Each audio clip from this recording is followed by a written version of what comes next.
What's going on, everybody? It's your boy Sugi from Shook Earth Media, and today we're taking a look at The Witcher Blood Origin. We're finishing this series. You guys already know I hate this show, and it continues to be terrible in this episode. It's a drama episode. We're talking about our feelings, and the Witcher part happens, which makes no sense at all. We'll get to that later in the video, but if you want to see more TV reviews like this, definitely be sure to subscribe. But let's just jump into this third episode here. I didn't watch episode 4 yet, so I'll watch episode 4 and then we'll review that part after in this video as well. So there was a cheap cliffhanger in the last episode. Monster jumps out of the water. Well, she was really stupid and she's like, whoa, something shiny, and she grabbed the thing, and then a monster popped out, and then the monster's promptly dead in another minute. So very quick, cheap cliffhanger. I will say the CGI and the monsters in The Witcher Netflix has been pretty good, and I think it looks pretty cool, so I'll give them that one. So I say something positive for all the naysayers who say I'm just a hater. You know what I mean? I'm a Witcher fan, okay? Let's play Witcher 3 today to do a palate cleanser, feel better about myself as a Witcher fan. I gotta go back to reading those books too. I read Blood of Elves, I think was the last one. But anyways, the dwarf lady shows up and she's the murderous one, but we're supposed to like her now. She's done with her quest of revenge, whatever, which we got no context for because everything happens so quick. There's a huge cast for an episode or a show that's only 4 episodes long, so we don't get any setups or payoffs for anything, and that's part of why it feels so cheap and thrown together. And also, I feel like a lot of context and everything is cut out. I don't know. There's so many things that I almost forget how many stupid things there are to say about the show. But, so we have a scene where we're planning, and we're going to create a Witcher, basically, to fight the thing that vaporizes people, the monster. And I don't understand at all how it makes any sense whatsoever. What does being a Witcher have to do with you getting vaporized, okay? If you're gonna get vaporized in a flash, being a little bit more resistant to poisons and stronger and the things that make a Witcher, I don't know that helps you with a murderous cloud, or what even was it? I don't remember. The thing that fucking shoots down lightning bolts and makes you explode. I don't know if being a Witcher is gonna help you with that. So, I don't know. Has anybody tried a shield over your head or anything? I don't know. Anyways, I don't know how creating a Witcher helps, but and also Witchers aren't elves, and it's supposed to be the singing lark lady. She's like, I'm gonna be the Witcher. And that doesn't even make sense, right? Because, it's supposed to be in the original show, only males can be Witchers. And don't they have to be, kids, too? To undergo the process and whatnot? So, I don't know. Let's do it in a hurry. Something we've never tried before. I don't know. I don't care about these characters. I guess they had a whole backstory situation, and I don't care. And then they got this Empress lady who murdered her family and all these people, but somehow she's still the victim when we're supposed to feel bad for her. I don't care. Okay, and then we got this guy right here, this guy. And I found out who he's supposed to be because the names just kind of flew over my head. And if you're a Witcher game fan, you might remember this guy right here. So I don't know. I don't know if I per se. Yeah, he's a villain. I would say he captures Ciri at one point, I think. So yeah, that's who he's supposed to be. And it's like that guy right here is not at all intimidating. You know what I mean? Not in the slightest. I don't find him intimidating, and we'll get to Aridin later. Jeez, that's the same situation except way worse. Okay, moving on. I just wanted to point out Avalok. I'm like, oh my god. All right, so we're doing what? I don't know. I don't remember. It doesn't matter. They're bonding in this episode, and they bang by the end. Who cares? Oh my god, no way. And that's why he sacrificed himself for her. and he's like, I think we can open the portal, but he fails to, or no, I don't remember. He imprisons him here, pins him against the wall. Darth Vader chokehold. And then they're like, and then the Lord Commander. This is Eridan right here. This guy right here, the guy in the previous episode who's got the love interest and all that. He's supposed to be the Lord Commander of the of the Wild Hunt, the big bads in the Witcher 3 video game. I don't even think. Correct me. I don't know if the Wild Hunt's in the books or not. I don't really think so. I mean, it's just a folklore thing. I don't think it's in the books though. But anyways, he's supposed to be this guy. What? Really? He's not scary. You know what I'm saying, dude? And then I don't understand what the assistant mage lady, like, why the evil tyrant dude cares so much about her. They didn't understand. Well, was that his kids he sacrificed and he had kids with her? And I don't know, he's just like selfish and just cares about his own power, so it's like against his characterization to give a shit about people like that. So I don't understand. Who is this? I don't know, they don't explain it. Anyways, yeah, I don't know, I don't really care about anything. And then we're doing a wake for me because I'm probably gonna die. Which, it's more likely than not that they will die. It's like, what, two out of three, or yeah, 2 out of 3 die during the trial of grasses, I'm pretty sure. So, and then she sings, and it's, oh my god, and everybody's having this magical moment. Oh my god, and then they're banging. I don't care. I don't care. And then she wakes up, and then he already drank the thing. Whatever, and then we're opening the portal. I don't think it works. They're trying to open the portal, and then he doesn't have I don't know, the kind of plant thing that connects to him. The idea is kind of cool. You know, I don't really remember if it's lore accurate or not, but I mean, it looks cool.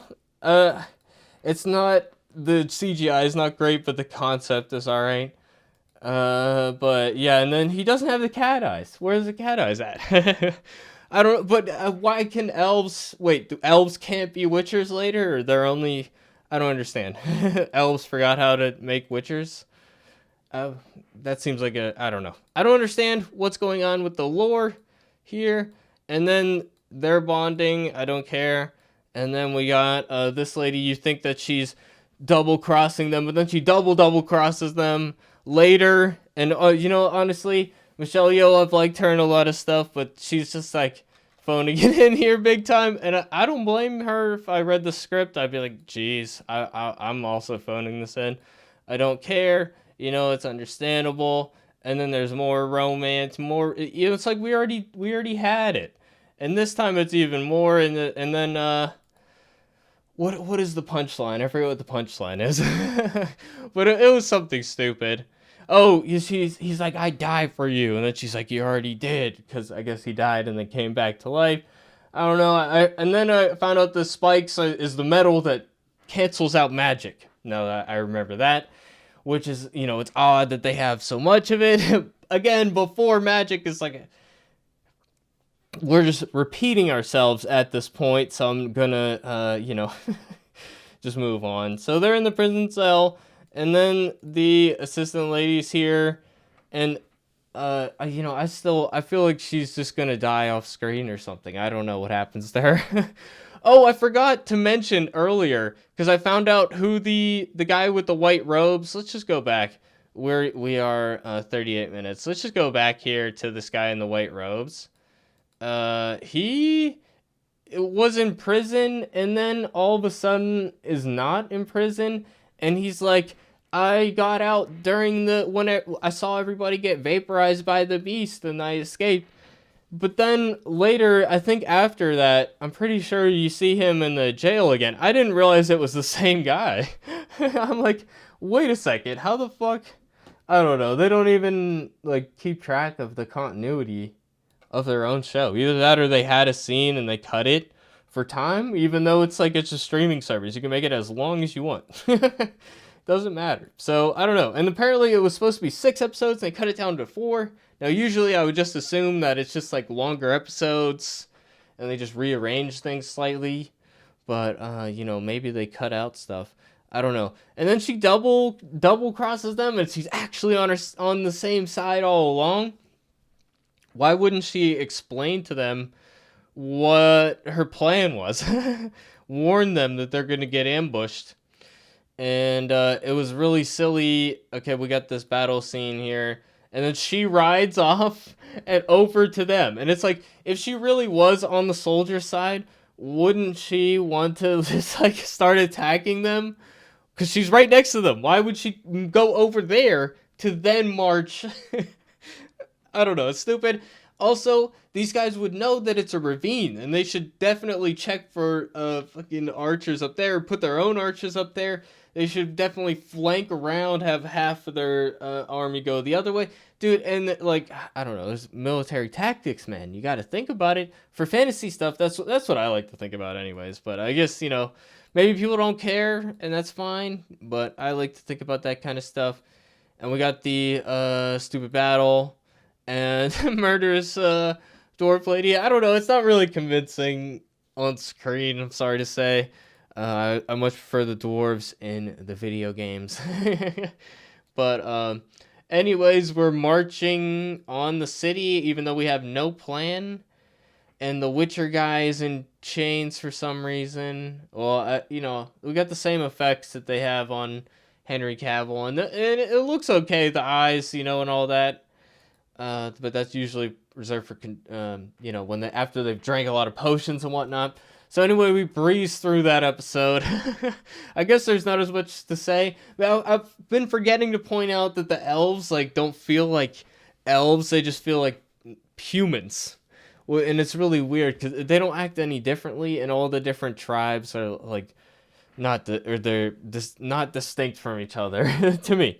Okay, but anyways, I'm gonna watch episode 4 and we'll be right back. So 1.5 speed, of course. So you think I would subject myself to 1.0 speed? Come on now. See you guys after the episode. Okay, so I just watched episode 4 and I feel a wave of relief. Now I'm done watching that. I never have to watch The Witcher Blood Origin ever again. I feel great about it. I'm very happy. And yes, the ending is very, very anticlimactic. And even though, before the climax it was also terrible, it's seeing absolutely no payoff to anything. It's almost satisfying in how dissatisfying it is. But yes, my question after watching this is this show a franchise killer? I think it might be. It certainly killed my interest in any of the Witcher seasons going forward, especially with Henry Cavill leaving. I think that we're off. They don't care about the lore. They're destroying the past. Even the villain in this episode says, the past needs to die and the old mistakes of the past, blah, blah, blah. And I think that that's what the writers believe. I think they think that they know better. And that seems to be a recurring theme across entertainment industries right now, unfortunately. But anyways, we get Balor here making the final sacrifice. And I was right. All he had to do was sacrifice the Death Lady. And we still don't know who the Death Lady is to him. I don't know if they were married or something. I don't know. It really could have made that make more sense. But some of the worst CGI ever in this little alternate world here. And he kills the soldiers with his newfound chaos magic. And he's like, I want everything. I deserve everything. Okay, whatever. And here we are in the city. And in the first scene, the Empress lady, turns out she's actually the villain. Although it's weird, I think they want you to sympathize with her, which we'll get to how evil it is later on. But I don't really think that she makes a lot of sense here, because she's bringing this guy in because she needs an heir, even though she's the Empress. She could force literally anybody to marry her if she wanted. If that's all she wanted, she could have just went through with the fucking original peace deal, dude. If all she wanted was a spouse and somebody to plant a seed in her, bro, there you go. And your fucking children would have had a legacy and titles potentially, right? What the fuck? Okay, but anyways, and this guy, well, now we know he can't because he's a witcher, right? He's infertile, I guess, or who knows what the rules are. They make them up as they go. But yeah, so I don't know why she would seek this guy out in particular. And especially because of everything she did to his family.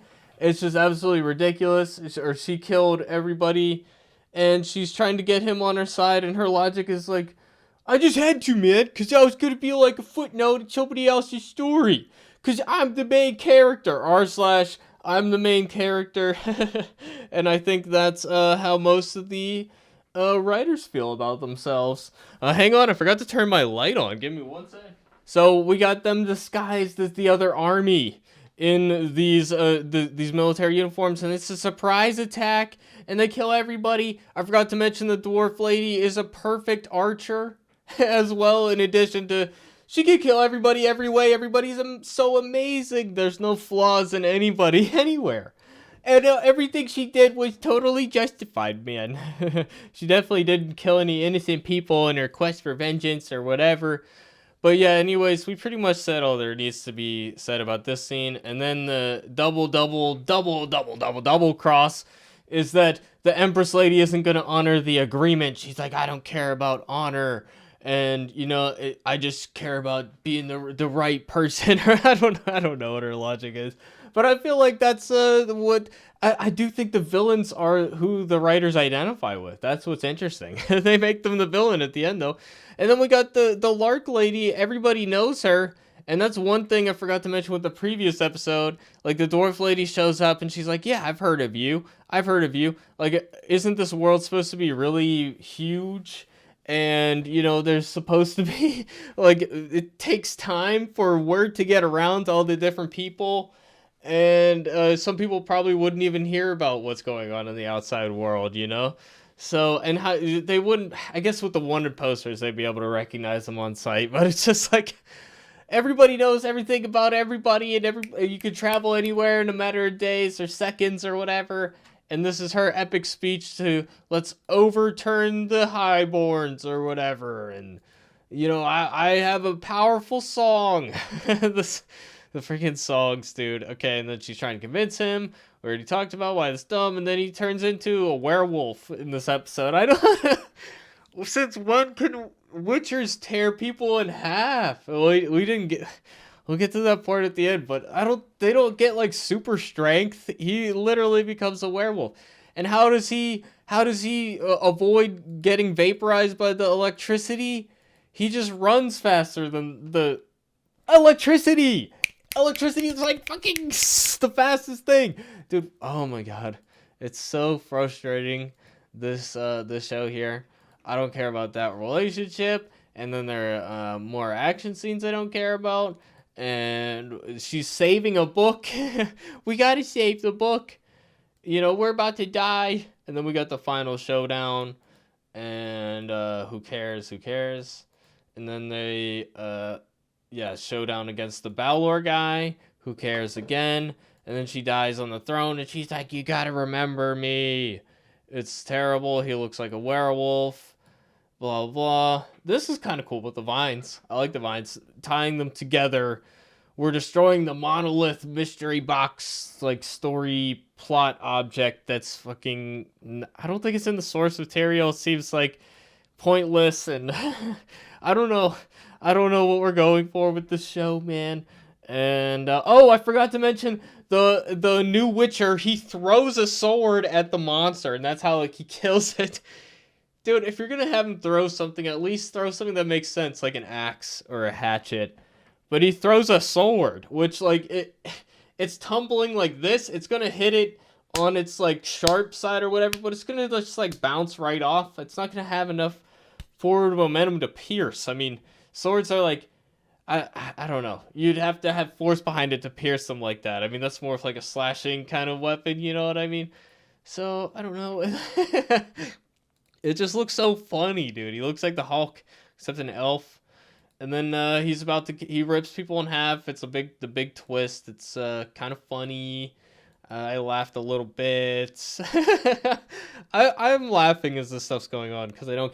And he loses an eye and somehow he survives. I don't know. I don't get it. And yeah, and then the romance or whatever, who cares? It calms him down, and then he's dead, and then she's like, ah, the stereotypical thing. They destroy the monolith, and then the conjunction of the spheres, and then it's like, oh yeah, and by the way, also the conjunction of the spheres and the cataclysmic event, and then everything happens off screen, and now there's humans, and everybody lived, though. Cataclysmic event, and everybody, okay, everybody lived. And this is Aridin. I showed you guys him already. This guy right here. And now he has the mask, man. He puts on the mask. Nobody cared who I was until I put on the mask. So there's the fucking Aridin mask. You know, whatever. He looks stupid. I don't know what this is. What's going on here? Some kind of spell. There's a funeral going on, and she's got the amazing magical songs and music, the best music ever, gonna top all the charts, dude. And now she's pregnant. They told us who. I don't care. And yeah, now she's the girl's like, I'm gonna have another vision.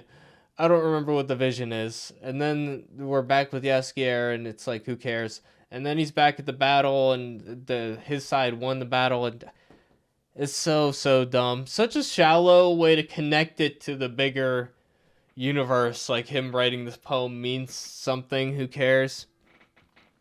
Absolutely horrifically bad. I didn't like the first season too much. The second season was worse, but it was still watchable, and it was like it could get better down the line. My faith is completely gone.